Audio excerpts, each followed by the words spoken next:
પર્વત પાટિયા નજીક જાહેરમાં અજાણ્યા ઇસમોનો મારનો ભોગ બનેલા યુવકનું સુરત નવી સિવિલ હોસ્પિટલમાં સારવાર દરમિયાન મોત નીપજ્યું હતું, જેથી પોલીસ દોડતી થઈ ગઈ હતી। જોકે 24 કલાક સુધી પણ પીએમ ન કરાતા અનેક પ્રશ્નો ઊભા થયા હતા।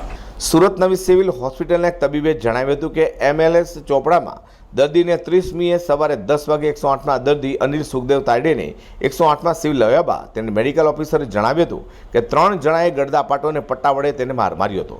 મેડિકલ ઓફિસર આરતીબેને આ કેસને ઓપરેટ કર્યા બાદ શરીર પર મારના નિશાનનું MLS ચોપડામાં ઉલ્લેખ કર્યો છે।